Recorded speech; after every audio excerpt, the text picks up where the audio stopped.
Assalamualaikum warahmatullahi wabarakatuh. Alhamdulillahirrabbilalamin. Assalatu wassalamu ala asyrafil anbiya'i wal mursalin Sayyidina wa nabiyina wa syafi'ina wa barakatina wa maulana Muhammadin wa ala alihi wa sahbihi ajma'in. Yang saya hormati Dr. Anda Hajjah Eka Rini Pujastuti selaku guru pamong saya, dan yang saya hormati pula Ibu Nurul Himah MPD selaku supervisor saya. Perkenalkan, nama saya Wisnu Wardana, bisa dipanggil Wisnu. Saya berasal dari Winantasari Banjarmasin, jurusan Tadris Biologi. Hari ini pelajaran kita ialah pertumbuhan dan perkembangan makhluk hidup. Sebelum kita melanjutkan, marilah kita berdoa terlebih dahulu. Berdoa dimulai.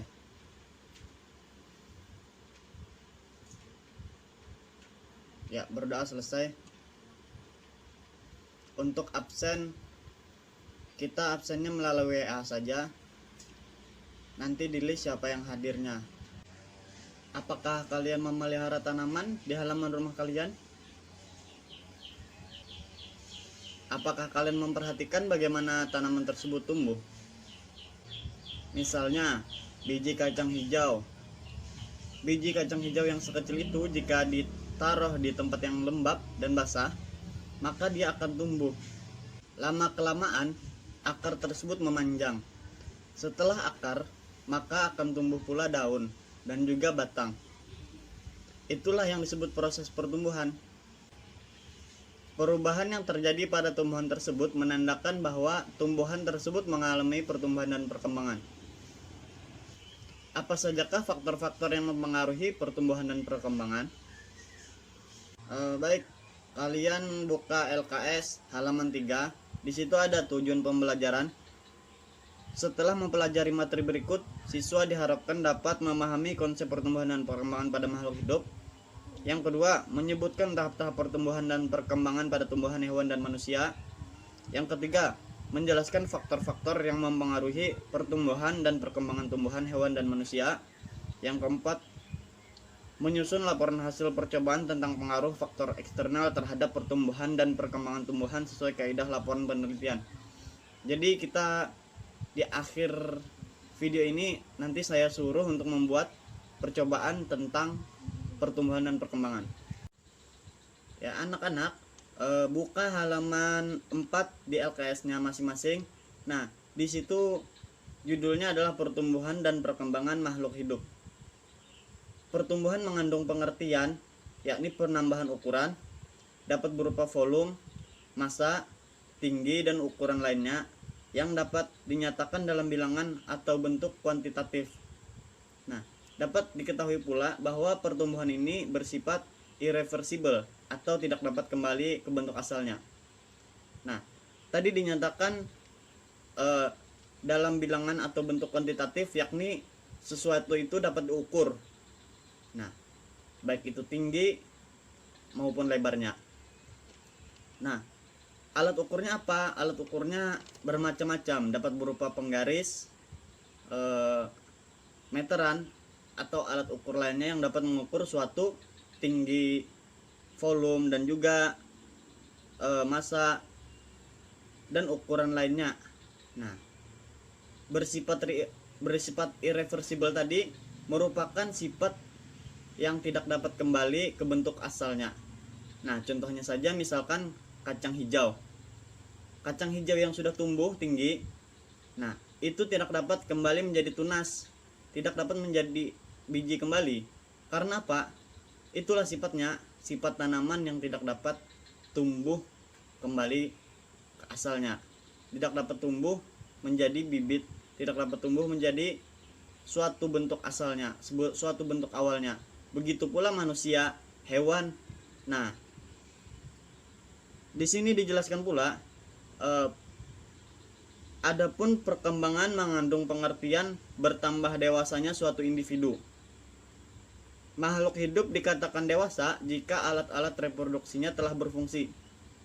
Nah, kedewasaan itu timbul apabila kita suatu makhluk hidup, baik itu hewan, tumbuhan maupun manusia, dapat bereproduksi, menyempurnakan alat reproduksinya. Nah, dengan berfungsinya alat reproduksi tersebut, maka akan disebut dewasa suatu individu tersebut. Tumbuhan akan berbunga dan hewan akan menghasilkan sel-sel kelamin. Nah, setelah berbunga, tumbuhan tersebut menjadi menghasilkan buah.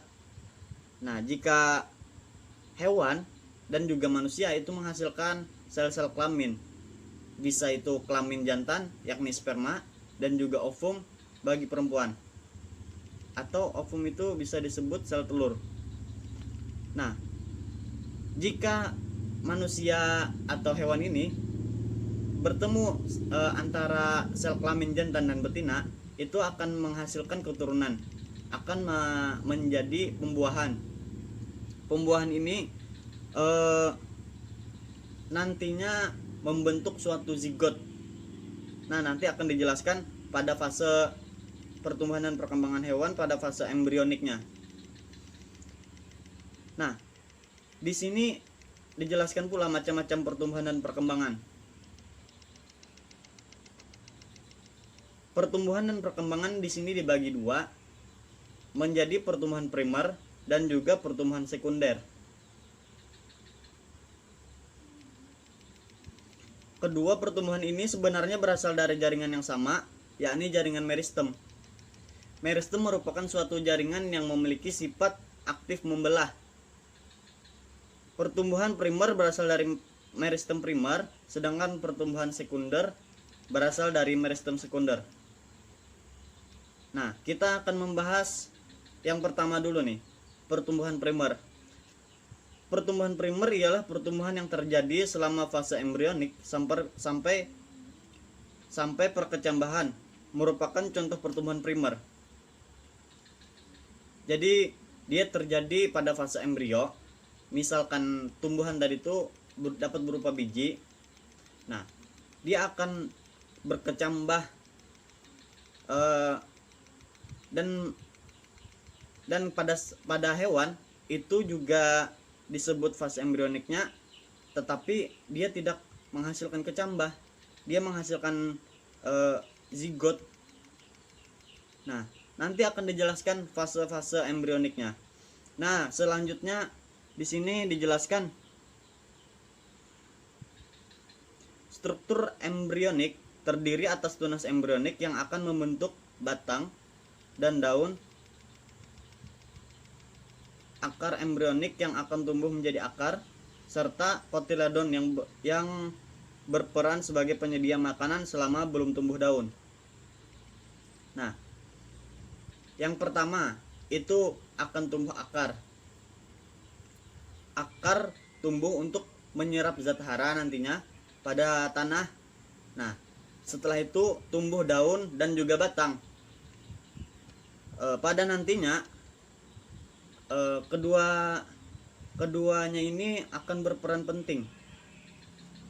Ketiganya ini akan berperan penting, terutama daun yang menjadi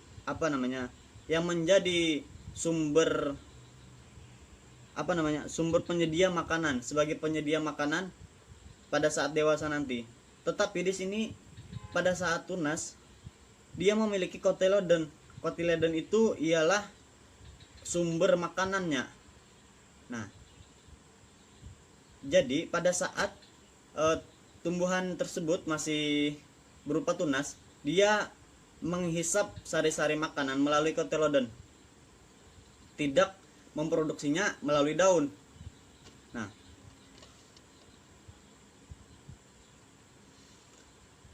jika biji berkecambah, struktur yang pertama muncul adalah radikula yang merupakan bakal akar primer. Radikula adalah bagian dari hipokotil dan merupakan struktur yang berasal dari akar embrionik. Pada bagian ujung atas terdapat epikotil, yakni bakal batang yang berasal dari tunas embrionik. Nah, jadi radikula adalah bagian dari hipokotil dan merupakan struktur yang berasal dari akar embrionik. Nah, jadi hipokotil ini merupakan bagian yang akan membentuk akar embrionik pada saat pertunasan. Sedangkan epikotil itu yakni bakal batang yang berasal dari tunas embrionik. Nah, jadi hipokotil itu yang menghadap ke bawah, epikotil yang menghadap ke atas, yang menjadikan epikotil ini nantinya menjadi bakal batang. Pada tahap awal pertumbuhan, pada tumbuhan monokotil berbeda dengan dikotil. Pada monokotil akan tumbuh koleoptil sebagai pelindung ujung bakal batang. Nah, jadi pada monokotil, tumbuhan yang berkeping satu itu akan tumbuh koleoptil sebagai pelindung ujung bakal batang. Nah, selanjutnya di sini dijelaskan pula pertumbuhan sekunder. Pertumbuhan sekunder merupakan lanjutan pertumbuhan primer. Pertumbuhan yang ditimbulkan titik tumbuh sekunder disebut pertumbuhan sekunder. Pertumbuhan ini hanya terdapat pada tumbuhan dikotil dan gimnospermae. Nah, jadi dapat diketahui di sini pertumbuhannya ini ditimbulkan titik tumbuh sekunder saja. Sekunder itu letaknya di dalam tubuhnya, yakni di kambiumnya, yang menghasilkan jaringan baru yang menyebabkan akar dan batang tumbuh membesar. Nah, dan pertumbuhan jenis ini, pertumbuhan sekunder ini hanya dapat terjadi pada tumbuhan dikotil dan gimnospermae. Dikotil yakni tumbuhan yang berkeping dua, dan juga gimnospermae. Jadi dapat disimpulkan bahwa pertumbuhan primer ialah pertumbuhan yang terjadi pada fase embrionik, pada fase embrio sampai perkecambahan, merupakan contoh pertumbuhan primer, dan pertumbuhan sekunder merupakan lanjutan dari pertumbuhan primer. Selanjutnya kita akan membahas pertumbuhan dan perkembangan pada hewan. Nah, pertumbuhan dan perkembangan pada hewan ini terbagi menjadi dua, yakni fase embrionik dan juga fase pasca embrionik. Fase embrionik ini terbagi menjadi 4. Yang pertama ada fase morula, yang kedua blastula, yang ketiga gastrula, yang keempat organogenesis. Kita akan membahas yang pertama. Nah, zigot terbentuk dari hasil pertemuan ovum dan sperma yang terjadi pada saat pembuahan atau fertilisasi. Zigot akan mengalami beberapa tahap pertumbuhan dan perkembangan. Yang pertama itu morula tadi, yakni sekumpulan sel-sel yang terbentuk atau tersusun seperti buah anggur. Morula banyak mengandung sel hasil mitosis yang berkumpul menjadi satu kesatuan. Nah, jadi bentuknya itu seperti anggur bulat, dan di sisi-sisinya terdapat seperti bekas gigitan-gigitan kecil. Nah, yang kedua ada blastula. Blastula yaitu fase di mana morula terus melakukan pembelahan sehingga terbentuk suatu rongga pada bagian tengah yang disebut blastasol. Nah, jadi morula ini di tengahnya berongga, bukan bolong ya, tapi berongga di dalamnya. Nah, yang ketiga ada gastrula yang merupakan hasil pertumbuhan dan perkembangan blastula, yaitu terjadinya pembentukan lubang lekukan yang disebut blastopor. Nah, jadi setelah terbentuk blastula, maka terbentuk gastrula yang membuat lekukan lubang yang disebut dengan blastopor. Selanjutnya pada blastopor akan terbentuk 3 lapisan embrionik. Nah, yang pertama ada lapisan dalam, yakni endoderm. Yang kedua ada lapisan tengah mesoderm, dan yang ketiga lapisan bagian luar ectoderm.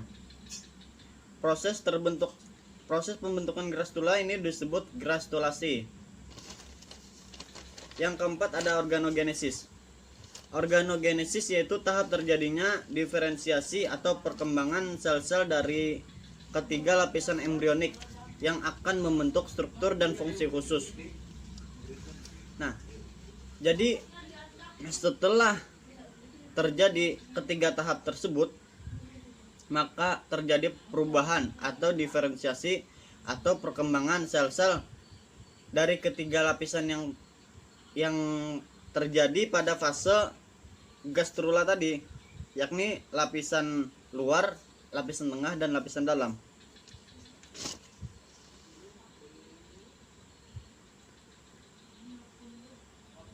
Lapisan ectoderm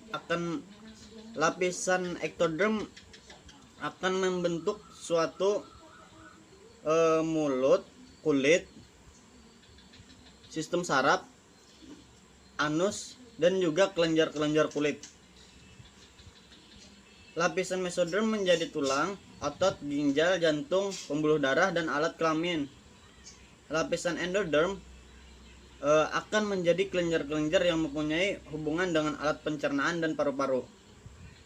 Selanjutnya yakni fase pasca embrionik. Nah, di sini adalah pertumbuhan dan perkembangan yang terjadi setelah masa embrio.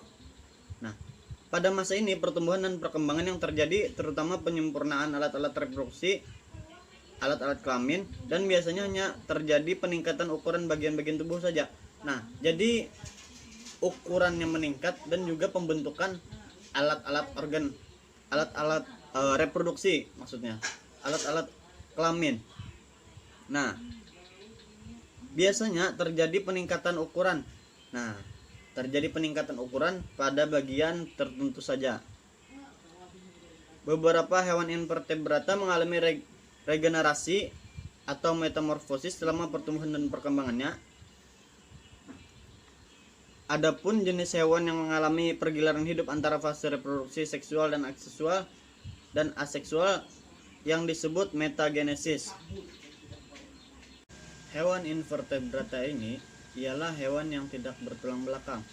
Jadi dia terkadang mengalami regenerasi atau metamorfosis selama pertumbuhan dan perkembangannya. Contohnya saja seperti kupu-kupu, lebah, lalat, dan lain sebagainya. Selanjutnya adalah pertumbuhan dan perkembangan manusia. Manusia mengalami dua tahap pertumbuhan dan perkembangan, yaitu prakelahiran dan pasca kelahiran. Tahap-tahap pertumbuhan prakelahiran dan pasca kelahiran pada manusia adalah sebagai berikut. Yang pertama, fase embrionik. Sama seperti hewan, yakni pada saat terjadi fertilisasi, yakni bertemunya ovum dan sperma, nanti akan membentuk zigot. Tahap perkembangannya yaitu zigot, morula, blastula, gastrula, dan fase pembentukan organ atau organogenesis. Selanjutnya adalah masa pranetal. Masa pranetal adalah masa sejak terjadi pembuahan sampai proses kelahiran yang berlangsung selama terjadi sekitar 9 bulan. Tahapan dalam masa pranetal adalah sebagai berikut.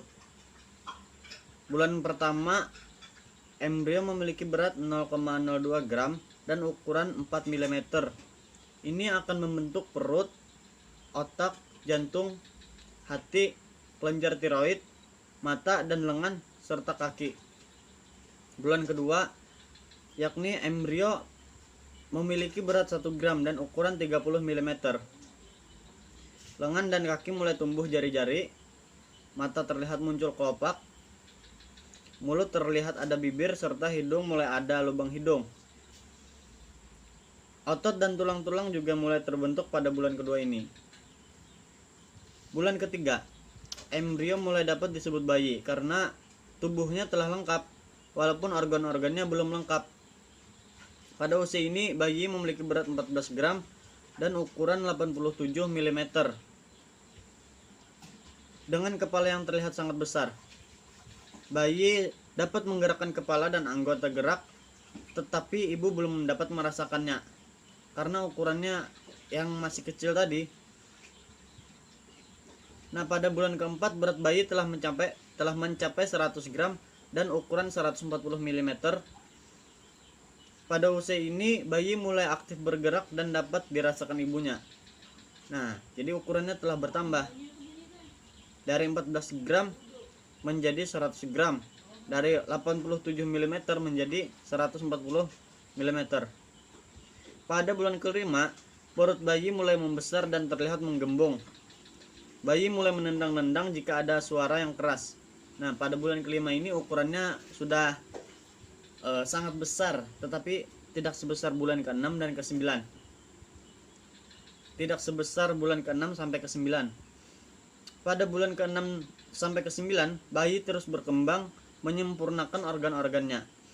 Pada saat mendekati bulan ke-9, kepala bayi mulai membalik ke bawah sehingga siap untuk dilahirkan. Panjang bayi kira-kira 350 mm dan berat 3000 gram.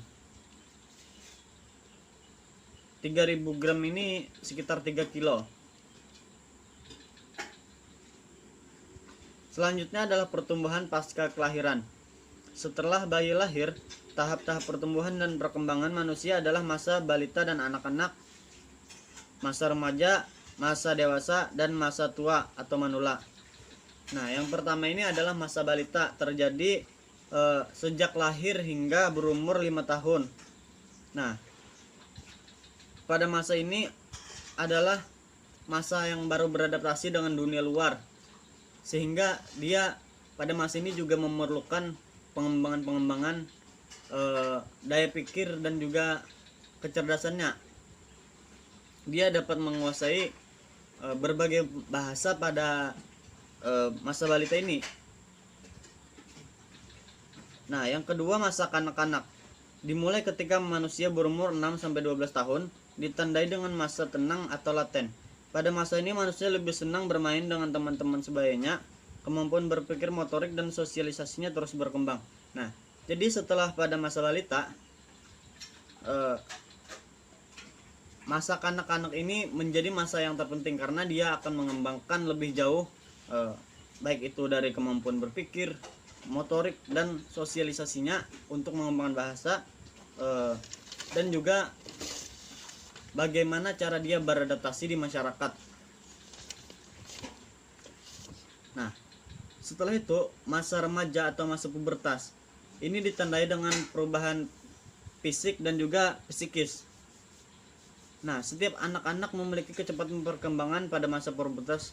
Pada masa pubertas yang berbeda-beda, umumnya 2-14 tahun dengan rata-rata usia 13 tahun untuk anak Indonesia. Nah, jadi pada masa pubertas ini anak-anak mengalami masa pendewasaan. Pendewasaan berupa fisiknya dan juga psikisnya. Berupa fisik yaitu pematangan pematangan organ-organ vital, organ-organ seksual. Jika pada laki-laki itu tumbuh janggut, tumbuh kumis, dan juga tumbuh bulu-bulu di sekitar kemaluannya. Begitu pula perempuan.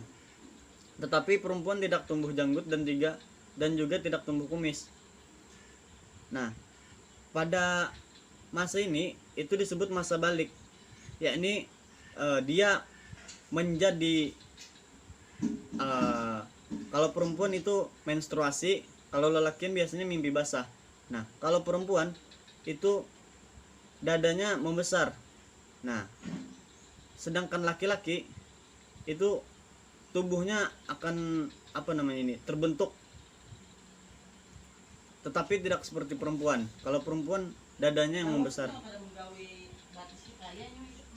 Nah, pada masa ini sperma telah tumbuh dan juga selalu membelah menjadi banyak, dan juga begitu pula sel telur. Dia akan mulai tumbuh dan mulai bisa bereproduksi untuk pada masa remaja atau pubertas ini. Selanjutnya adalah masa dewasa. Masa dewasa terbagi menjadi masa dewasa muda dan masa dewasa menengah. Masa dewasa muda biasanya tercapai pada usia 20-40 tahun. Penampilan fisiknya benar-benar matang sehingga siap melakukan tugas-tugas seperti orang dewasa lainnya, misalnya bekerja, menikah, dan mempunyai anak. Pada tingkat kedewasaan menengah 40-65 tahun, manusia mencapai puncak periode usia yang paling produktif.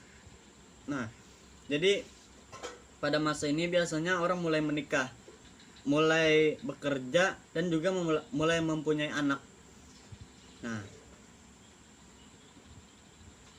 itu tadi masa masa mudanya, masa dewasa muda. Dan pada saat masa dewasa menengah, dia akan mencapai usia yang paling produktif. Nah, di sini dia sudah mempunyai penghasilan sendiri tadi kan. Nah, yang kedua dia sudah beristri. Nah, yang ketiga dia mempunyai anak. Nah, itulah fase paling produktifnya, fase kesenangan dia. Nah, yang kelima ialah masa lanjut usia. Masa tua adalah suatu masa di mana orang dapat merasakan puas dengan keberhasilannya. Tetapi bagi orang lain, periode ini adalah permulaan kemunduran. Usia tua dianggap sebagai masa kemunduran, masa kelemahan manusiawi, dan juga sosial. Nah, jadi ada sebagian yang menganggap fase ini adalah dia merasa puas akan keberhasilannya setelah dia mengalami masa-masa sulit, yakni bekerja, mencari nafkah, dan juga sebagainya. Pada masa-masa ini adalah puncak kejayaan seseorang. Biasanya dia banyak mengumpulkan harta-hartanya untuk anak-anaknya kelak. Nah, tetapi ada juga yang menganggap masa usia tua ini sebagai masa kemunduran. Karena ya mungkin pipinya sudah kendor, giginya sudah tidak ada, penyakitan. Nah, itulah masa lanjut usia atau masa tua. Nah, setelah ini kita akan membahas faktor-faktor yang mempengaruhi pertumbuhan. Faktor-faktor yang mempengaruhi pertumbuhan yaitu hereditas dan nutrisi. Berikut ini akan dipelajari tentang hereditas dan nutrisi. Yang pertama, hereditas. Sel dikatakan unit hereditas karena di dalamnya terdapat kromosom dan gen yang bertanggung jawab dalam pewarisan sifat keturunan atau hereditas melalui pembiakan. Gen menumbuhkan jaringan dan organ yang akhirnya membina karakter makhluk hidup. Dalam pertumbuhan-tumbuhan, sel-sel membiak dengan membelah diri menjadi besar, berdiferensiasi sesuai dengan pola hereditas dan menghasilkan sejumlah besar variasi sel yang terorganisasi dalam jaringan dan organ. Di samping itu, gen berperan pula dalam penyusunan enzim-enzim dan hormon tubuh yang mengatur dan mengendalikan pertumbuhan. Nah, jadi adanya pembawaan gen ini menjadi faktor-faktor varietas atau variasi pada makhluk hidup. Nah, contohnya saja pada tumbuhan tadi. Nah, ada tumbuhan yang memiliki buah yang manis dan juga ada yang tumbuhan yang memiliki buah yang masam, ada juga tumbuhan yang memiliki buah yang hambar. Itu termasuk adalah variasi gen, variasi dari gen-gen bawaannya tadi. Nah, di samping itu gen berperan pula dalam penyusunan enzim-enzim dan hormon tubuh yang mengatur dan mengendalikan pertumbuhan. Nah, jadi penyusunan enzim-enzim dan hormon tubuh yang mengatur dan mengendalikan pertumbuhan ini juga gen berperan dalam penyusunannya. Nah, selanjutnya adalah nutrisi. Nutrisi ini ialah unsur atau senyawa kimia yang diperlukan oleh tubuh, baik itu tumbuhan, hewan maupun manusia, sebagai sumber energi dan sumber materi untuk sintesis berbagai komponen sel yang diperlukan selama pertumbuhan. Nah, Jadi selama pertumbuhan itu dipakailah nutrisi ini sebagai sumber energi dan sumber materi untuk sintesis berbagai komponen sel yang diperlukan. Nah, dengan adanya energi tersebut, manusia, hewan maupun tumbuhan akan menyimpannya di dalam tubuhnya untuk berkembang, untuk untuk melakukan pertumbuhan. Nah, unsur-unsur tersebut diperoleh dari dalam tanah yang diserap melalui bulu-bulu akar. Nah, jadi kalau tumbuhan itu diserapnya melalui bulu-bulu akar. Jikanya hewan itu melalui makanannya, baik itu dia pemakan tumbuhan atau pemakan hewan yang lainnya. Nah, begitu pula manusia. Nah, unsur-unsur yang diperlukan oleh tumbuhan dalam jumlah relatif besar disebut unsur makro, yaitu C, O, H, N, S, F, K, Ca, dan Mg. C adalah karbon, O adalah oksigen, H adalah hidrogen, N adalah natrium, S adalah sulfur, F adalah fosfor, dan K adalah kalium. Ca adalah kalsium dan Mg adalah magnesium. Sedangkan unsur-unsur yang diperlukan tumbuhan dalam jumlah sedikit itu disebut unsur mikro.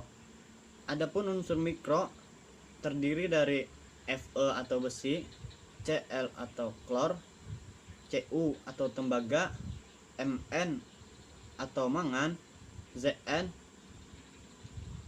Mo, molybdenum atau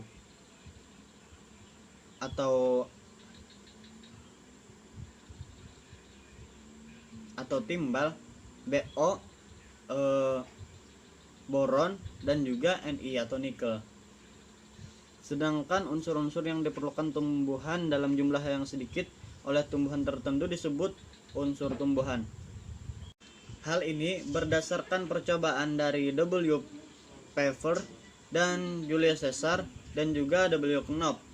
Jika kebutuhan salah satu unsur tersebut tidak dipenuhi, proses metabolisme tubuh tumbuhan akan terhambat. Yang ketiga ada oksigen. Keadaan kadar oksigen yang terdapat dalam tanah selalu berlawanan dengan kadar air dalam tanah. Jika kandungan air tinggi, kandungan udara akan rendah. Kandungan oksigen dalam tanah sangat penting untuk respirasi sel-sel akar yang akan berpengaruh terhadap penyerapan unsur hara. Nah, jadi jika kadar air tinggi pada tanah itu akan menyebabkan kandungan udara menjadi rendah. Jika kandungan udara rendah, maka oksigen menjadi tipis. Nah,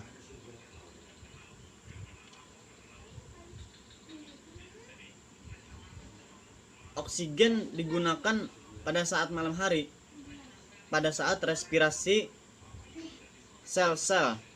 Nah, terutama sel-sel akar. Nah, kenapa jadi tumbuhan membutuhkan oksigen? Ya karena pada saat malam hari itu dia hanya memerlukan oksigen. Jika siang dia mengeluarkan oksigen. Nah, jika malam dia membutuhkan oksigen untuk respirasi sel-sel di dalam tubuhnya. Nah, selanjutnya yakni cahaya. Cahaya ini diperlukan sebagai sumber energi terbesar bagi makhluk hidup. Nah, jadi semua makhluk hidup, apapun yang hidup itu memerlukan cahaya. Tetapi ada pula yang tidak. Nah, tumbuhan hijau memanfaatkan cahaya secara langsung dalam proses fotosintesis, dan secara tidak langsung energi dibutuhkannya oleh hewan dan manusia. Nah, jadi pada saat tumbuhan memanfaatkan cahaya sebagai fotosintesis. Nah, pada saat tumbuhan hijau memanfaatkan cahaya secara langsung dalam proses fotosintesis, secara tidak langsung manusia dan juga hewan membutuhkan daripada hasil daripada fotosintesis tadi seperti oksigen. Nah,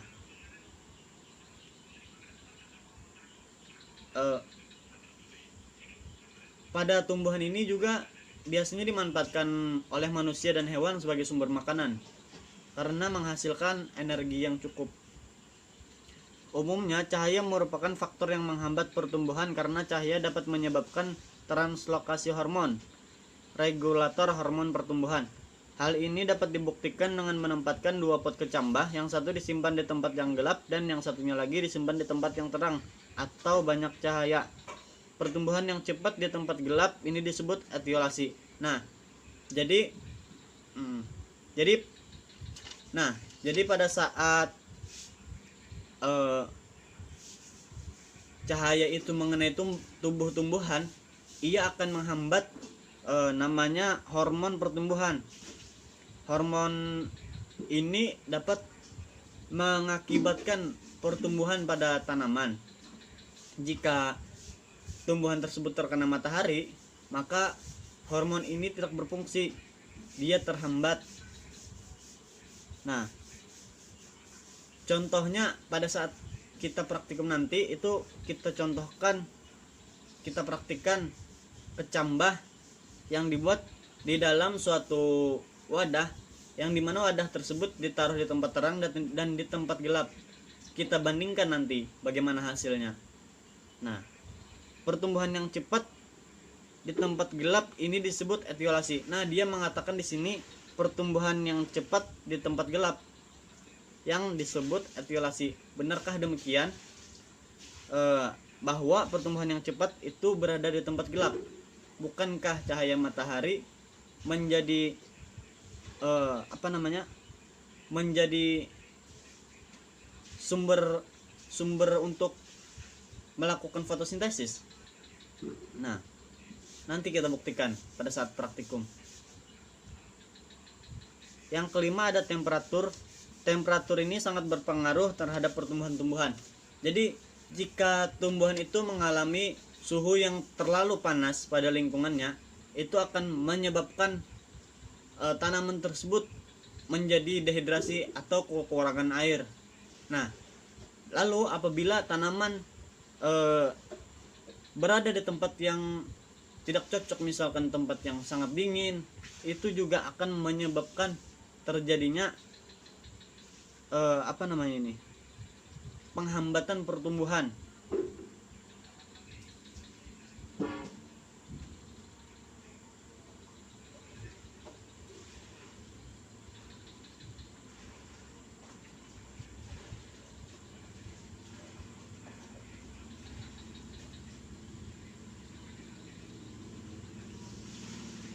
Pada temperatur yang rendah itu akan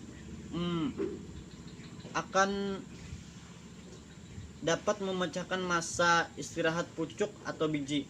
Nah, jika misalkan tanaman atau suatu biji ditempatkan di dalam suhu yang rendah, misalkan di dalam air, nah, atau di dalam tanah, itu kan suhunya rendah, suhunya tidak panas dan dingin. Nah, itu akan menyebabkan dia menjadi memecahkan massa istirahat. Massa istirahat ini bisa disebut dengan dormansi. Nah, itu nanti kalian pelajari di perguruan tinggi. Nah,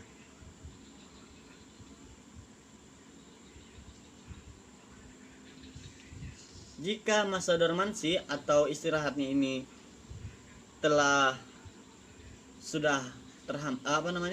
sudah berhenti, maka yang terjadi adalah penumbuhan. Misalkan penumbuhan tunas, nah, penumbuhan pucuk. Nah,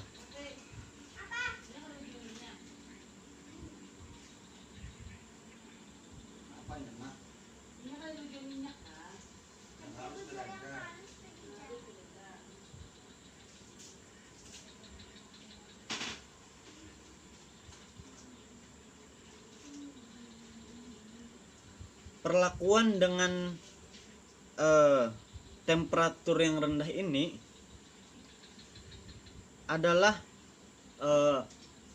disebut dengan vernalisasi. Vernalisasi ini ialah peristiwa untuk merangsang pertumbuhan perkecambahan biji, yang mana untuk melakukannya dengan temperatur yang rendah. Nah,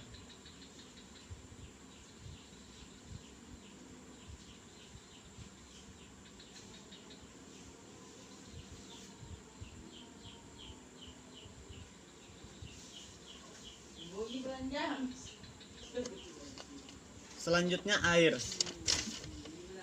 Air merupakan senyawa yang sangat penting bagi tumbuhan.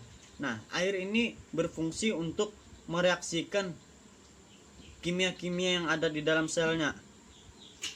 Nah, selain itu air menunjang proses fotosintesis dan menjaga kelembapan. Kandungan air yang terdapat dalam tanah berfungsi sebagai pelarut unsur hara, sehingga unsur hara tersebut mudah diserap oleh tumbuhan.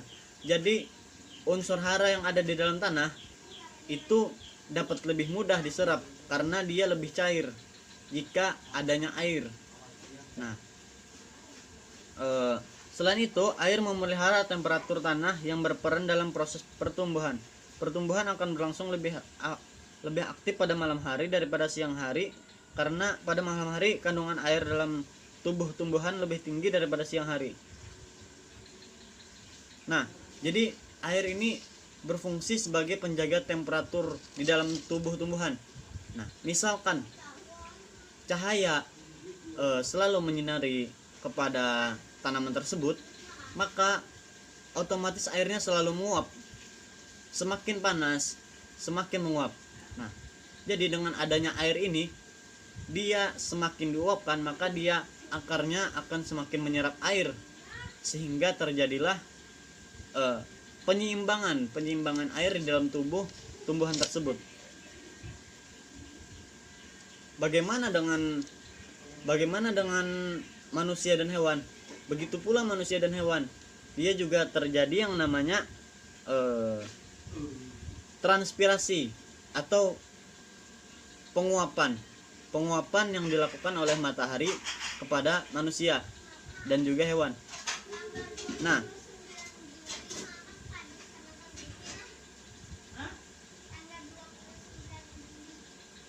selanjutnya ada pH tanah. Derajat keasaman tanah sangat berpengaruh terhadap ketersediaan unsur hara yang diperlukan oleh tumbuhan. Nah, jadi adanya derajat keasaman pH tanah ini menjadi pengaruh terhadap ketersediaan unsur hara yang diperlukan oleh tumbuhan.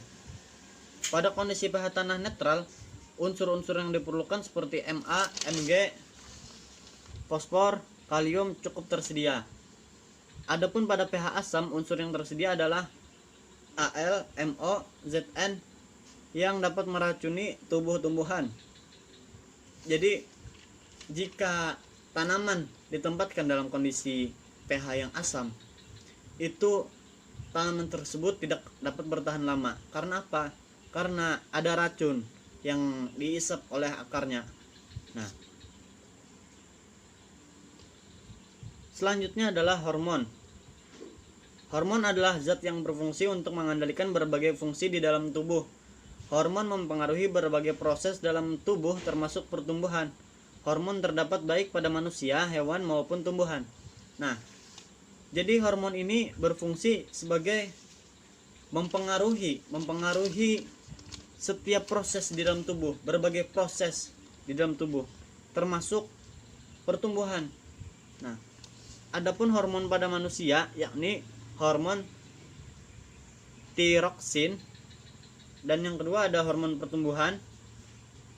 Yang ketiga ada hormon estrogen atau progesteron. Yang keempat ada hormon testosteron. Hormon tiroksin dihasilkan oleh kelenjar tiroid atau kelenjar gondok. Nah, hormon tiroksin mempengaruhi pertumbuhan, perkembangan, dan metabolisme karbohidrat di dalam tubuh. Nah, yang kedua ada hormon pertumbuhan atau growth hormone, bisa disingkat dengan GH, dihasilkan oleh kelenjar hipofisis. Jika kelebihan hormon pertumbuhan, akan mengakibatkan gigantisme atau pertumbuhan raksasa. Sedangkan jika kekurangan hormon pertumbuhan akan mengakibatkan kretinisme atau pertumbuhan kerdil pada masa pertumbuhan anak. Nah, yang ketiga ada hormon estrogen atau progesteron, merupakan hormon yang berfungsi untuk mengatur perkembangan organ reproduksi dan munculnya tanda-tanda kelamin sekunder pada wanita. Nah, ini pada saat pendewasaan, pada saat masa remaja biasanya adanya hormon estrogen dan progesteron mulai muncul. Nah, ini akan mengembangkan organ reproduksi dan memunculkan tanda-tanda kelamin sekunder pada wanita. Misalkan tumbuhnya payudara. Nah, itu adalah berkat hormon estrogen atau progesteron ini.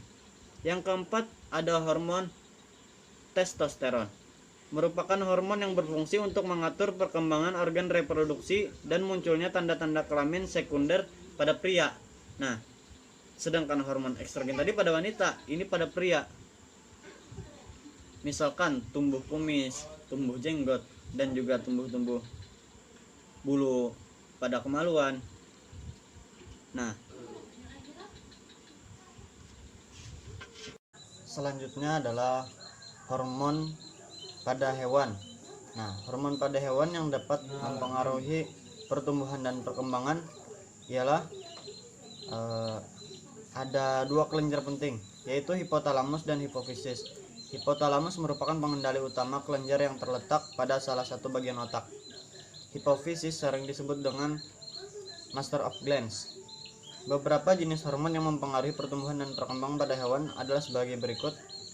Yang pertama, tiroksin, yakni mengendalikan pertumbuhan hewan.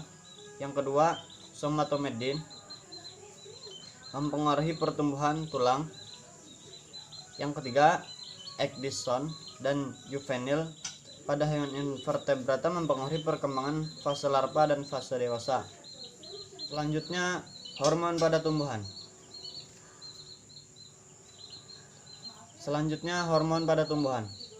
Hormon tumbuhan sering disebut fitohormon atau zat pengatur tubuh. Hormon yang mempengaruhi pertumbuhan dan perkembangan pada tumbuhan antara lain adalah sebagai berikut. Yang pertama auksin, yang kedua sitokinin, yang ketiga giberelin, yang keempat etilen, dan yang kelima asam absitat. Kita bahas auksin, yaitu senyawa asam asetat dengan gugusan indol dan derivatnya. Auksin berfungsi dalam memacu perpanjangan batang, merangsang pertumbuhan akar adventif pada stek batang, merangsang pertumbuhan tunas di ujung batang, dan mengaktifkan kambium untuk membentuk sel-sel baru. Yang kedua ada sitokinin, yaitu suatu kumpulan zat-zat yang memiliki fungsi kebersamaan. Senyawa sitokinin yang cukup dikenal yaitu kinetin dan zeatin. Hormon sitokinin memiliki beberapa fungsi, antara lain mempengaruhi pertumbuhan dan diferensiasi akar, merangsang pembelahan sel dan pembentukan organ, merangsang perkembangan kuncup samping, menghambat penuaan, dan memacu pembesaran sel pada kotiledon di kotil. Yang ketiga ada giberelin, merupakan hormon yang hampir terdapat di semua bagian tanaman. Giberelin memiliki beberapa fungsi, antara lain merangsang aktivitas enzim amilase dan proteinase yang berperan dalam perkecambahan, pembentukan tunas, pembentukan bunga, dan mempengaruhi pertumbuhan atau diferensiasi akar. Yang keempat adalah hormon etilen, yang merupakan hormon tumbuh yang dalam keadaan normal berbentuk gas.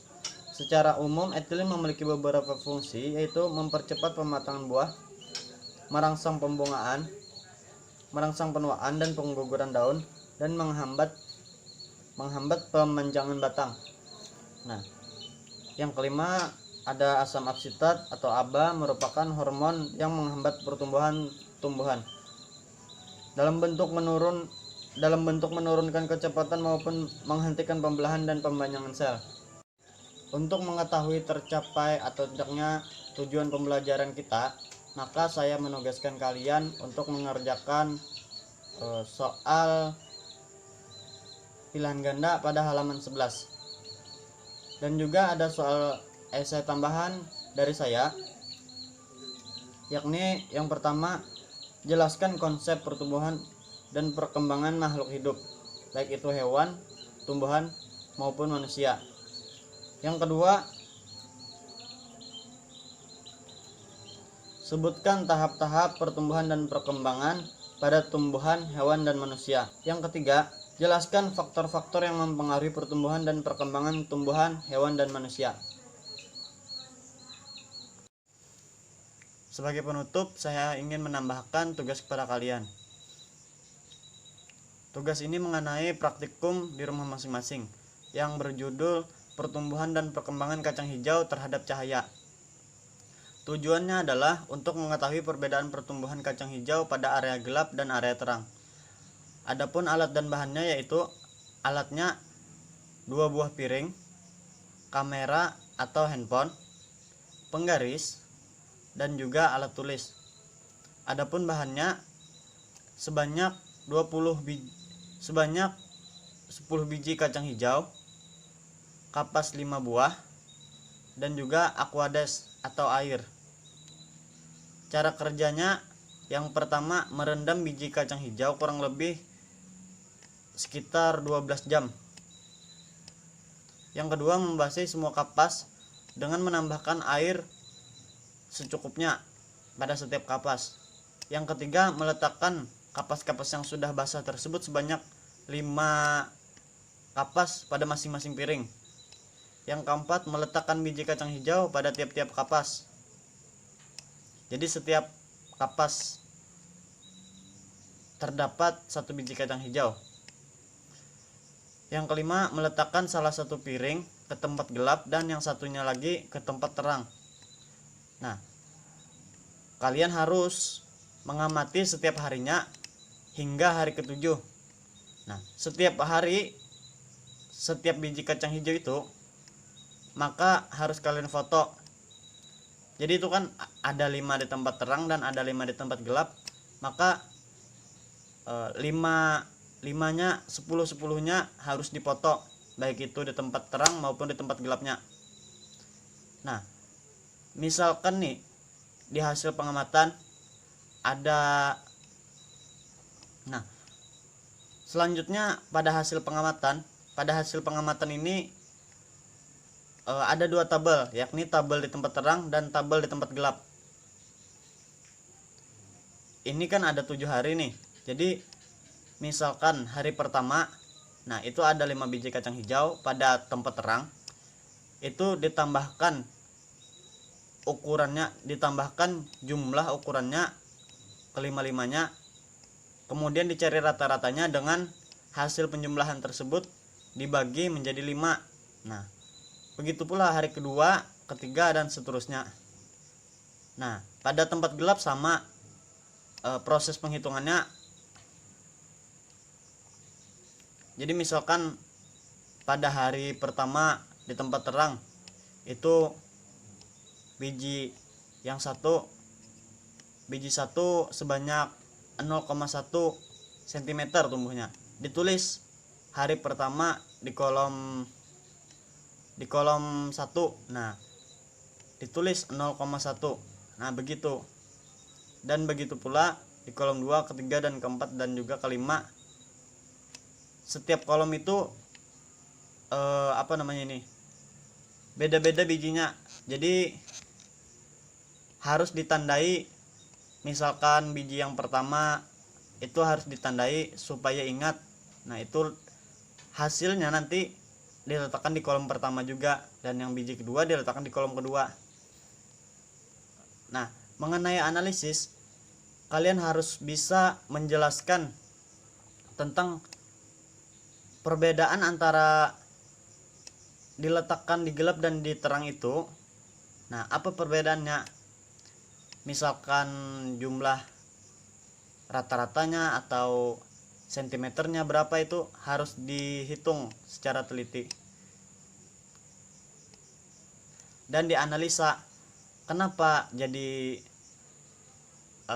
menyebabkan perbedaan tersebut, apa yang mempengaruhinya. Nah, misalkan hormon yang mempengaruhinya, hormon apa yang mempengaruhinya? Nah, setelah itu masuk ke kesimpulan. Kesimpulan ini menjawab daripada tujuan. Tujuannya kan tadi untuk mengetahui perbedaan pertumbuhan kacang hijau pada area gelap dan area terang. Jadi apa perbedaannya kalian simpulkan nanti di kesimpulan. Nah, mengenai foto dari hari pertama hingga hari ketujuh itu nanti